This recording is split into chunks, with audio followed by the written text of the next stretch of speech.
Уважаемые коллеги и друзья, очень рада вас приветствовать на сессии, которая... Dear friends and colleagues, I'd like you to greet at our panel, which is about a new environment for new men. Please take your seats because our organizers ask us to stick to the schedule. I start by saying thank you to the team of organizers of this urban forum. It's an opportunity to speak on the most essential and urgent problems that answer the main question why we are doing everything today, why we are building new objects, why we are constructing new reality. And in order to speak about it, our idea was to invite those who create these objects and new reality which we are living in and would like to live in a healthy and happy life with comfort. And allow me to introduce those who form and shape this reality, specialists in their realms, architects, artists, design anthropologists, head of one of the major European projects and I guess the world. And today we're trying to look at the development of major trends in creating urban environment, criteria for creation of beautiful and perspective environment. We are supposed to have that. And allow me to introduce the speakers of this panel. Most of the guests today with us are first-time speakers. That's Benedetta Tagliabo, the leading architect, Director General of Meral Tagliabo, EMBT. It's an environment panel and she's taking part in it. That's why we're very happy. Christos Passas, Executive Director of Zaha Hadid Architects, the embodiment of the design of thinking of this studio that affected the advent of many projects in the world. Bartenev Andrei, a Russian artist, world-known figure that orchestrates the reality and can be a conductor of reality, a performer and designer, and can embrace the improbable and impossible things, and that strikes us all the time. Anthropologist and a researcher, head of Anthropological Institute of Design Bureau Strelka, Alexievsky Michael, and Helen Ilyukhina, head of mega project Lahta Center of St. Petersburg, the largest construction site in Europe, and this site is in her hands. Well, several words, introduction into the context and what is going on now, what are the trends of today. Well, I think it's a common thing to say that the new complexes and objects that emerge, they are already at the stage of design. They are conceived as living beings. Those objects and complexes with the space later on will complement to everyday life of people, assisting them and helping them feel more comfortable. And to make these new architectural trends more interesting and relevant for people, we have to ask ourselves, why are we doing this or that? How relevant is it to the pace of time? And human beings adapt themselves very quickly to this space of time, and the demands of the people are changing, and the environment must be responding to those changes. And one of the leitmotifs proceeding from the short briefing, could be that the main trend is a humanistic approach to environment and projects from the point of view of people who are going to live and work in those environments, living and working and creating new knowledge and products, and those people involved, like architects, designers, artists involved in the projects, they are those persons that must have a type of open thinking to be able to create the things that will be appealing to most of people, that would not become obsolete at the final stage of the project. It's an easy and a difficult task at the same time. And at this note, I give the floor to our first speaker, Benedetta Tagliabue, who is one of few speaks and works proceeding from the broad notion of architecture, which is existing not for the sake of functions and architect, but it exists for the sake of human beings. And this architectural feeling of the environment, it's important that we see that she feels the time and is able to find equilibrium in this environment, not looking on the old traditions and stereotypes and old patterns. I give the floor to you. Thank you, Olga. Thank you very much. It was very nice to have a conversation with you today. We were kind of brainstorming for the conversation. Olga asked me, are you going to make a presentation which is more general or maybe through the work you're doing? And of course, we have an architectural office and we are more able to deduct ideas through what we do. No? And so I'm going to kind of present themes, but through projects that we have on top of our table.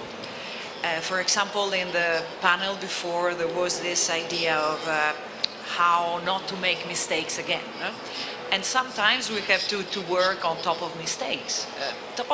Which were maybe done with a lot of goodwill, or from the point of view of the architects, of the urbanists, really thinking to do something very good.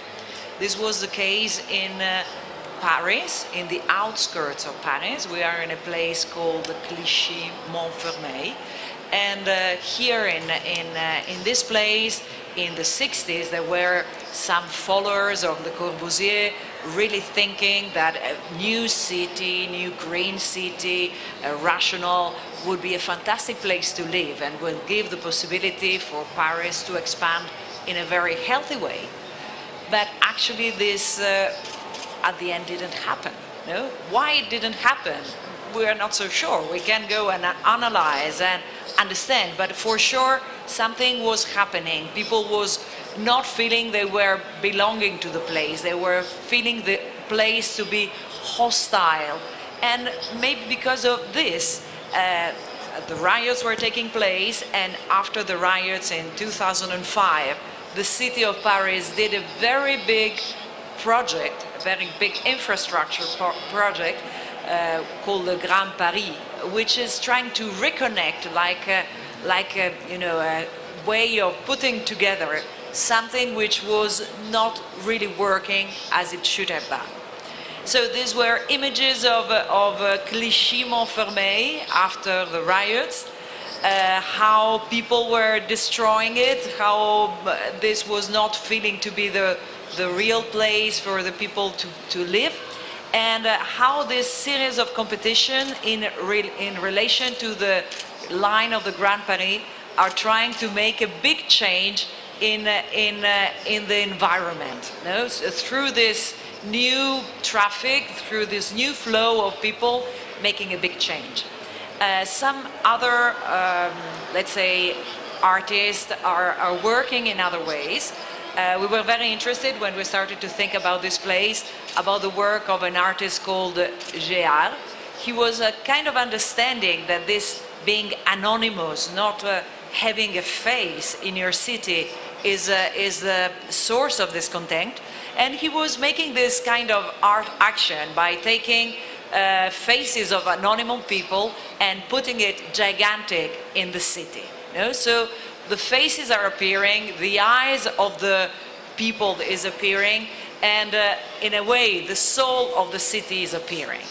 And this is done on the artistic point of view. As architects, maybe we have different ways. But as first gesture in our project for the new station, which had to be a kind of a new seed to change the environment, we started to introduce a big landscape with these eyes and with these faces being the representation of the faces of the people who could reflect themselves in this new construction.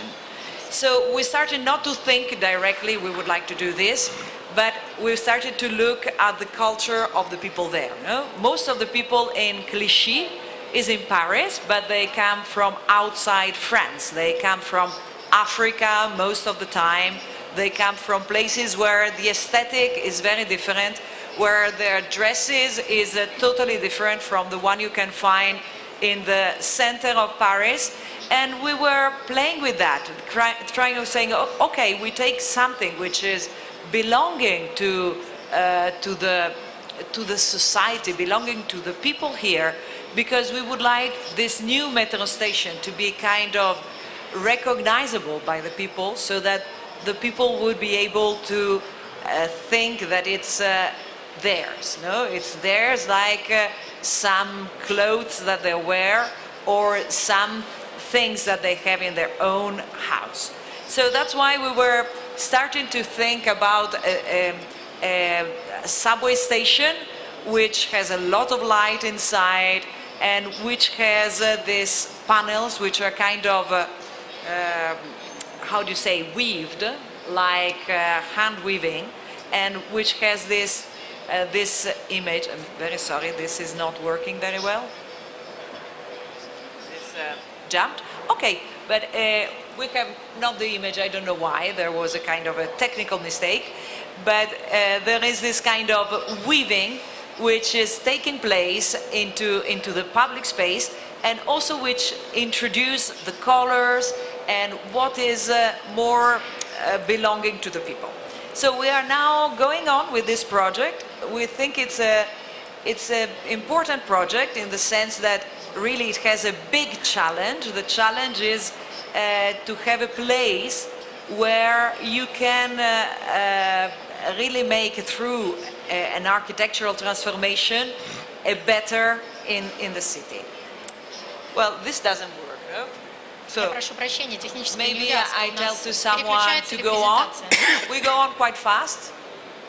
No? Будьте добры, следующие слайды. No, I have to do it myself? Okay. Okay. It doesn't work. Коллеги, можем ли мы надеяться на следующий слайд? Okay. Well, let's go on. We think that this big urban transformation are kind of very important. Sometimes it's a piece, one single piece, which gives the opportunity to change and transform the surrounding. Here in Moscow, in the Shushev Museum, we now have an exhibition which is called Urban Regeneration. And if you want to go and visit, it will be still on until September. And we try to explain here some of the projects we have on our table regarding this theme. And I think it's about changing the situation through what we can do. We are not so big. We are architectural practice. We have a limited influence. But through this limited influence, we can achieve a lot. So I think the presentation was very nice, but we have seen something. And in this exhibition in the Shushev Museum, you can see something relating other projects. For example, the Santa Caterina Market, which was an intervention in the urban space in Barcelona, which was introducing the theme of how a public space can change through one element, and really all the neighborhood, which was an historical neighborhood, could change through this one element. And of course the element usually is a kind of a museum or something like a big institution like a university. In this case it was a market. A market, it was considered to be something which is, you know, at the time we were working on it, out of fashion. But we could understand that the market, it was a very powerful place. It deals with food, it deals with everyday need of people, and it deals with this health and being healthier, being happier. When you go to the market, you have conversation with people, you deal with other people. So it's about social interaction. So we convinced the politician to give a big importance to that function, and now the market is there, like really making the change of the place. Then we're also working in other projects which, like the subway in Paris, are trying to change the city from underneath. And one of these projects is the Naples station, Naples subway line.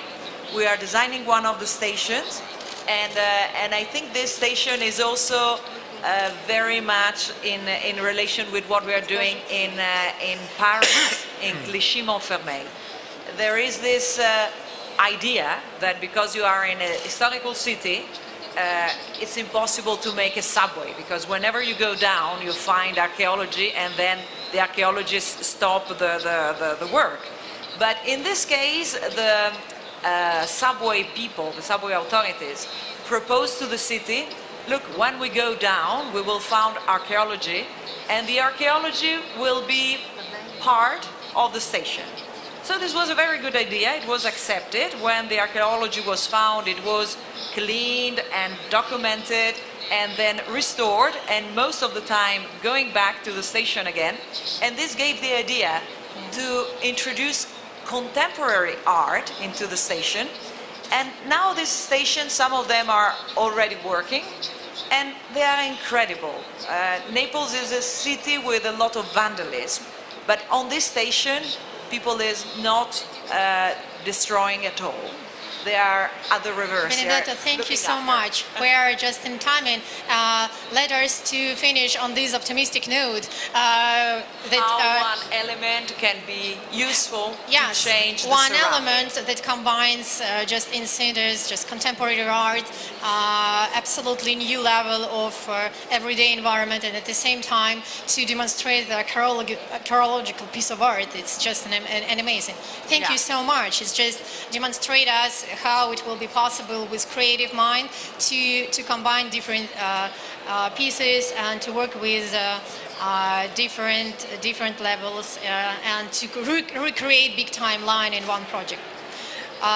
Сейчас разрешите передать слово. Let me give a floor to Christos Pasas, and I believe he will tell us on what are the criteria to create a design media, what are the tools available to the architects to tackle different tasks, because he and his team, the architectural studio, Zahi Hadid studio, they managed to create versatile solutions from museum to office and engineering solutions. And these criteria enabled them to create unique spaces where customers, users get unique experiences. Christos, please take a floor. I'm lag with the translation. Yeah. And I just prepared a short presentation here to show some of the projects. These represent actual interventions either in interior or exterior conditions, starting with the mathematics gallery that we recently completed in the Science Museum in London, where the idea was to take something that is rather invisible as context, which is the air vortices that are created by the flight of a plane through air, and actually represent that as a as a sculpture, as an installation piece inside the Science Museum and make it a kind of an entrance attractor that allows people to flow through it, if you like, in entering this space.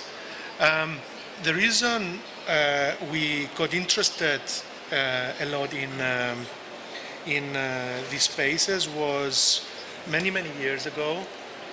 We actually, both our offices competed for this particular site.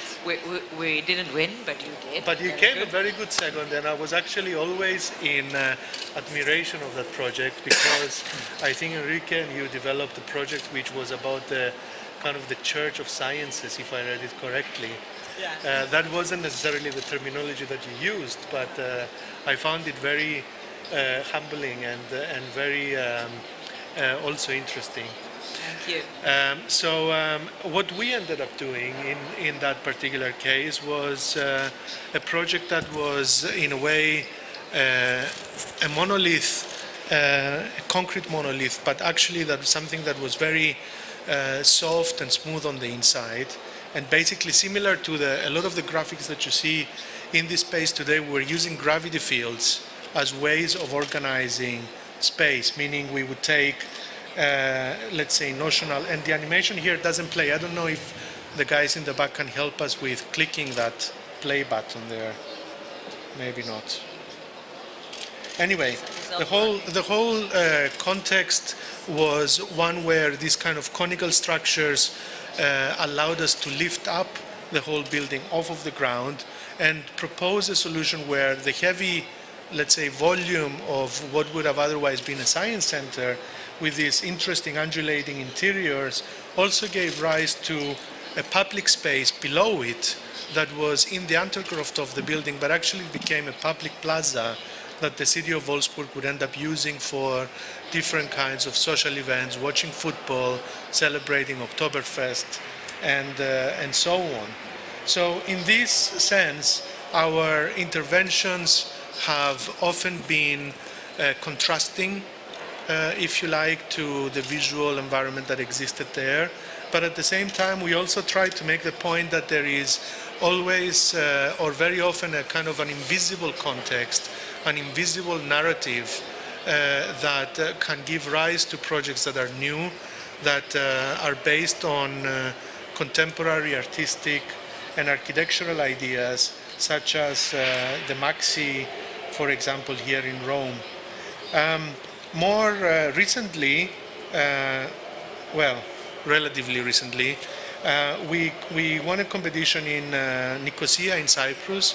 Cyprus is an island in the Mediterranean, in the Eastern Mediterranean, and this particular site was announced as a competition by the municipality as a regeneration project, where they needed to restore an old bridge, and they asked us to work in what is actually an archaeological site on the fringes of a medieval Venetian fortification that surrounds like the ring of the city. I don't know if you know much about Nicosia, but it's the last divided capital in Europe between the Greek and the Turkish communities. And what we wanted to do there was, for the sake of peace between the communities, to create a park and a garden that would eventually become a kind of space of congregation, and in that archaeological space to create a kind of a circular ring, a central park, if you like, with a necklace of activities that people from both sides could eventually use, independent of their nationalities or their kind of political backgrounds. And in doing so, we also came up with this idea of creating a bridge as a floating square, a congregation, if you like, or an assembly that is in a permanent state of flux. Point being that in these kind of engagements, we did have a lot of discussions with the archaeologists who did discover missing pieces of that Venetian wall, and they did stop us for a couple of years, but we made that part of the design of the project, and we did collect and record and classify and preserve the artifacts that were found there. But at the same time, by cleaning through this history, it was also important to kind of develop something new, something that would give back to the city in terms of a new garden, if you like, a Cypriot garden, a garden with lots of water features where people can use during the day and during the night. And of course, the project is in construction. Things in Cyprus go very, very slow, so we've been there for about 12 years, but we hope to finish sometime soon. Of course, with the resolution of the political problem, we hope that this pilot project will become this kind of golden ring that you see around the medieval city of Nicosia that would help unify the conflicting communities there. Christos, yep. I'm sorry, I'm just that I'm interrupting you, but we have to be very, very in a timing. I'm very sorry that I have to be finished. On the top of the presentation, but the Cyprus project is just an amazing example how to find these right balance between the communication of archaeology, of traditional history of the place, and how to find new design decision, how to find these quite interesting balance and to add absolutely new adaptation and feel it as in a whole.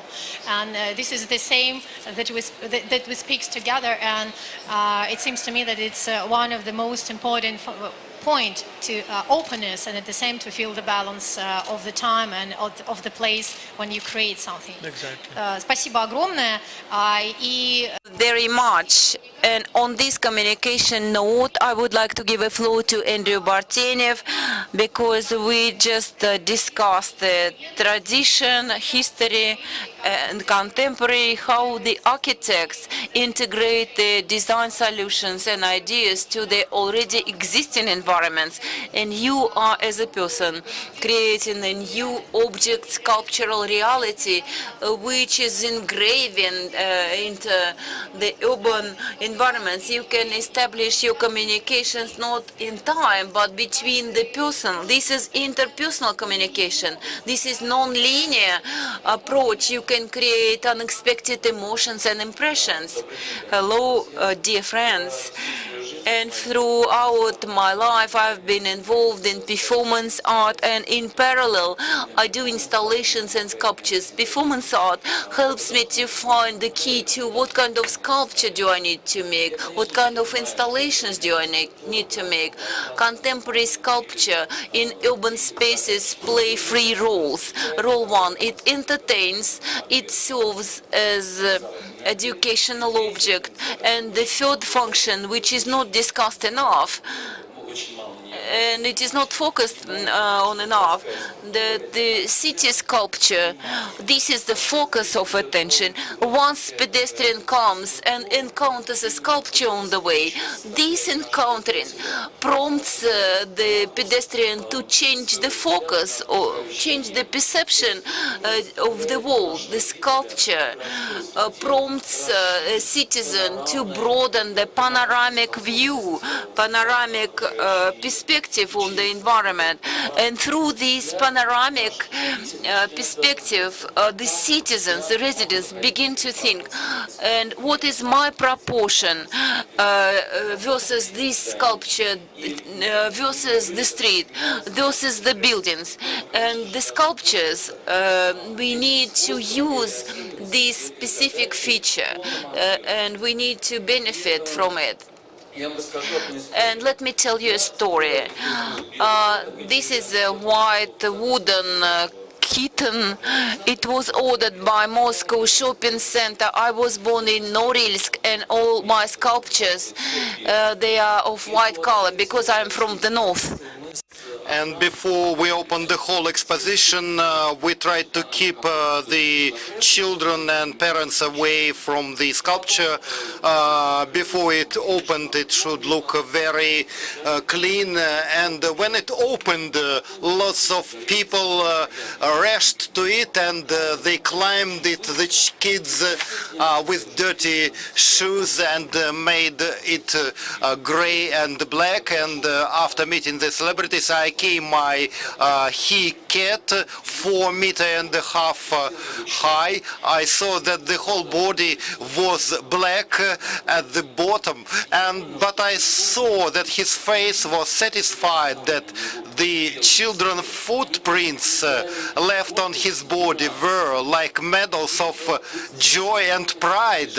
And I can say that for kids it's a great pleasure to build and orient sculpture projects on the children, and performances are very nice to do for the kids. But how do we, what do we deal with the elderly and other categories of people? And we have a long-standing tradition of memorial complexes and monuments. One task, they are devoted, slides can be shown in a quicker pace. They are devoted to particular historical dates, and would have few sculptures or monuments devoted to some movements or campaigns. It's one of the greatest Russian sculptures, the Russian worker and the farmer, and one of those sculptures, it's the only thing in the history of sculpture building from Russia, because Muhinar was oriented on Greek grounds and Greek basics and ancient Greece, and these strivings and aspirations of Greek sculptures is felt in her sculpture. That's why it looks so monolithic and with lots of inspiration and appealing to the spectators. Therefore, I want to have more intake of Russian sculptural practice and to try to absorb such notions and motions. And speaking about sculpture, that one of the objectives of contemporary sculpture or any form that appears in the streets is to enrich the environment with new meanings of humanism. And it's a great responsibility for sculptors, if we are aware of it, to embody it, because the customers ask for another thing.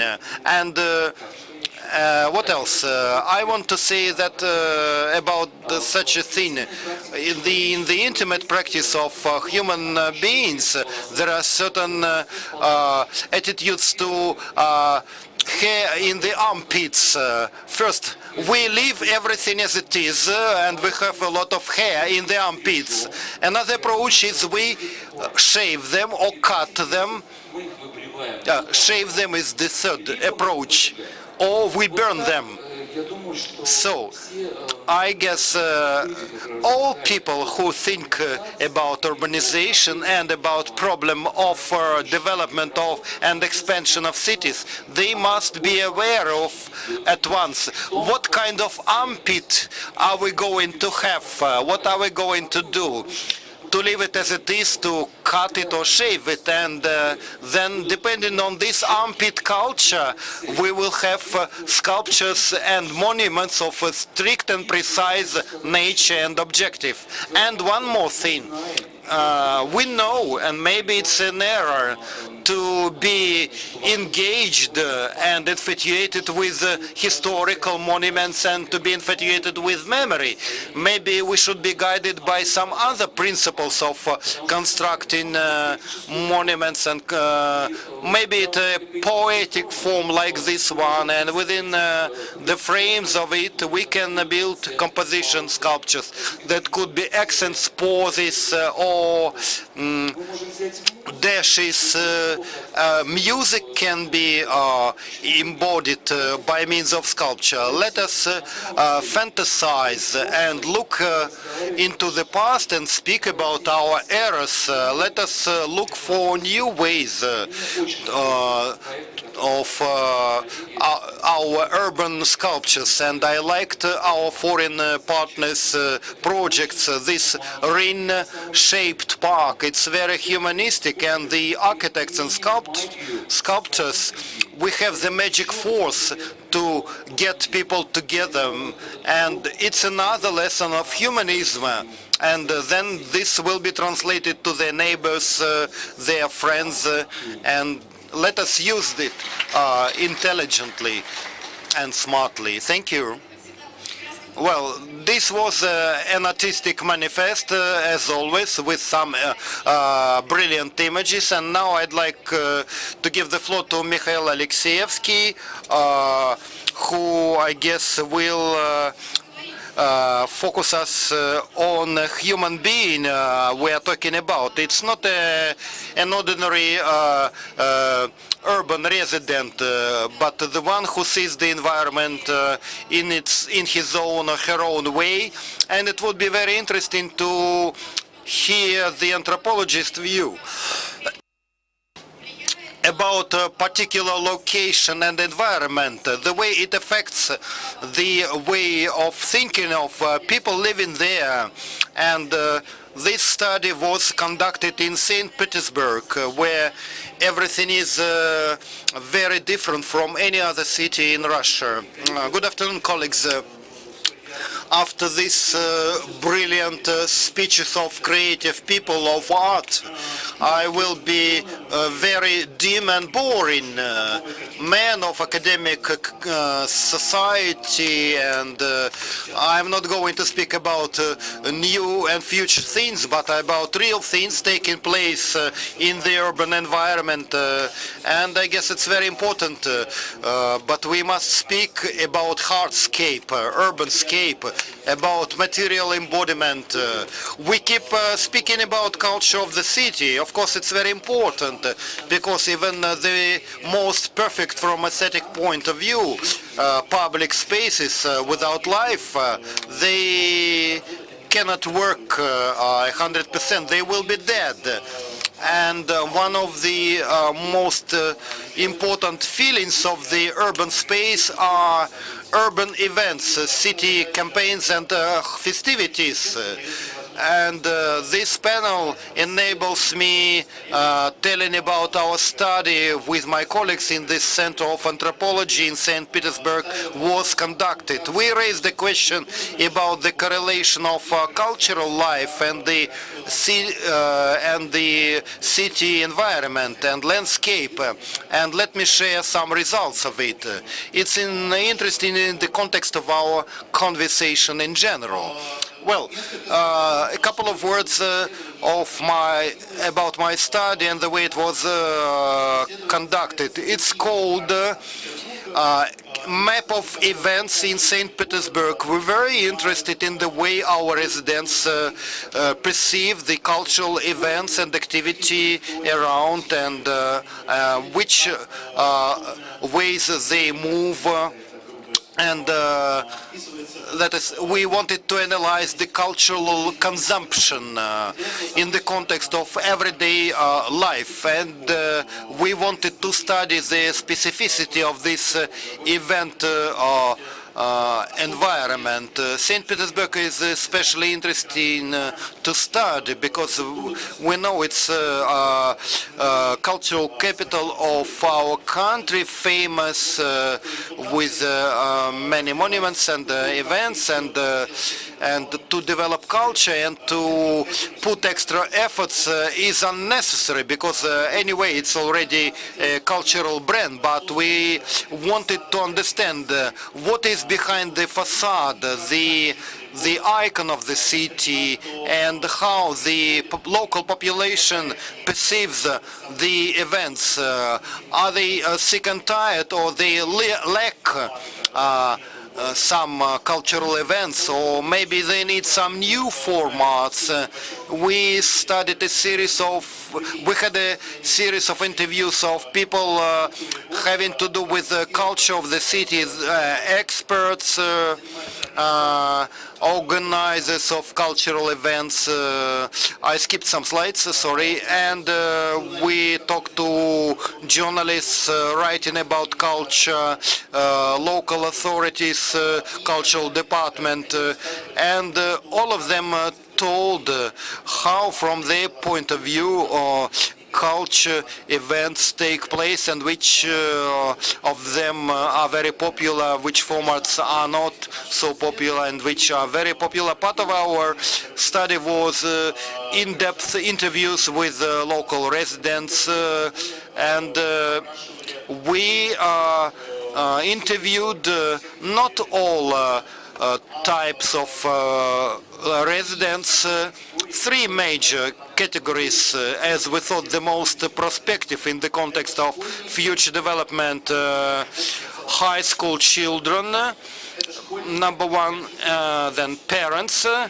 who provide, because it is them who usually send their kids to this or that event, and students, young and dynamic, active, and young specialists, graduates of universities. This map shows all the districts, and three categories were covered, and we wanted to understand the strategy of school children from different districts of the city, whether there is a difference or coincidence.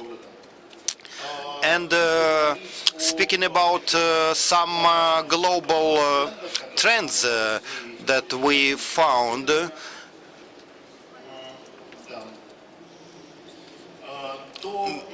then it appeared that some parameters, in St. Petersburg are very different from other cities, and in terms of other parameters it's very similar to most of the cities. For example, inclusion in the everyday life. It's often that students that we interviewed said it's very normal for them to go to museum during a break between the two lessons, and it's unusual for Moscow students, for instance. You have to prepare and put a tick on a special day to go and visit a museum. And another feature is social features, and of course recommendations of friends and relations, and it's of importance to organize promotion of such events. And in St. Petersburg you don't have to invest in advertising. It's mostly word of mouth that helps make exhibitions popular or cultural events, and free trajectory while visiting different cultural events. If in Moscow people go to one particular location, a museum or an exhibition, just to see this artist or to be in this museum. But in St. Petersburg it's different, because people make a route from one point to another, and then to a cafe, and after a cafe to visit a lecture. Well, very through motion with several options, and when you have the more options you have for consumption, the more attractive this urban environment is. I do apologize. Can I regulate the time? You are saying about the demand of today's audience, active audience that wants to develop and to get new knowledge in St. Petersburg. They require comprehensive approach and solution, and to have personalized answer to their demands, to get impressions from the exhibition, and to be comfortable in some park or square. And a definite answer could be city, like a big global case, a project, the head of which is Helena Ilyukhina, that is going to represent now. What are the expectations? What is the answer to our question why we are creating this big city? Just 3 short sentences. Well, because I said A and I have not said B, and there won't be a transition. Well, 3 images. I'm not going to speak more about them. Well, this map shows a lot of events that the interviewed people visited. Hyper concentration, incredible. Many things in the center. And the city, the whole city is empty then. And here we see the readiness of people to move from one part of the city to another, from the center to the suburbs and back. And there is the demand for this comprehensive environment in different parts of the city. And last, I wanted to stress, of course, it's of importance to develop these residential precincts in the suburbs and to develop new points of gravitation and attraction in the center. Everything is well, but in periphery, in the suburbs, in the outskirts, we have to develop modern art, more contemporary art and science art, education, and here we have a Klondike for potential culture traders that are going to develop it, and so far that is all. You can also look at the scheme, which formats of cultural leisure activity are more or less popular for this or that category of the interviewed people, and see the importance of exhibitions and not very important like nightclubs, and love for drama theater is growing with the age.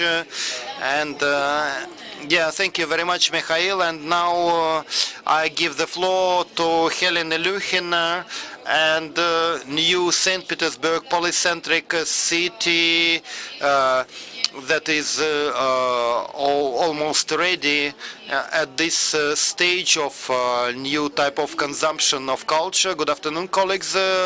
We are creating not just headquarters, but we are implementing global construction, urban construction project, and we are undertaking the function of launching global changes of the city, formulate new standards of life, and create principally new environment and create human capital. All that together is the input of our company. Lahta Center is a creative, artistic breakthrough. And it's about innovations and new technology. That's our future. And how was it conceived and how is it implemented? Well, for us it's outer space, cosmos, as an ongoing development and motion forward, going ahead. The major project task, its mission is defined by a socially significant function. In terms of volume, it's 1/3 of the project, but in terms of influence, it's 70% of the project. The major part is utterly new environment that might have everything. Next slide, please. And everything can become everything. Water of the Gulf of Finland, so the stage in front of the amphitheater, the space which is generated via atrium, and the square in front of the open cinema. And our spaces are functional and universal to enough extent.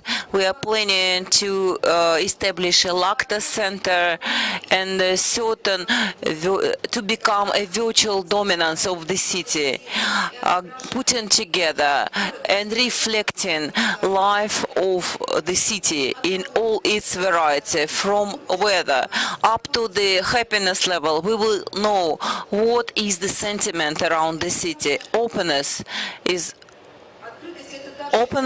is also one of the major principles pertaining to our system. We want to ensure that every person, no matter what his or her position is, office or representative or tourist, he or she can come and find something which is interesting. Bright impressions, new knowledge. We are open for everything. I would like to switch to the key slide, to the pivotal slide of my presentation, because of being limited in time, and it shows the entire concept of our environment structure. And Lacta Center has a Vitruvian man, and the concept of the project is to develop human beings. Conceptually, we are open for everyone, and this is a system which is developing due to creativity of human beings, personalized approach. This is our concept: self-feeling, self-realization, level of satisfaction of each and every human being. And there is a major criteria to success of our project. If we operate with images, that the human is a star. This is a goal, this is a target, and at the same time this is the center of galaxy around which the universe is formed. Lacta Center will be focused on humans. This is our major goal. Open, very vibrant system will provide unlimited opportunities for human development, just like a star that shines to everyone. And this is our major mission. Thank you. And let me sum up our session. Once we build the reality, it means we build concepts. And this is a living system, and any living system is infinite, but our time is limited. We want to thank our colleagues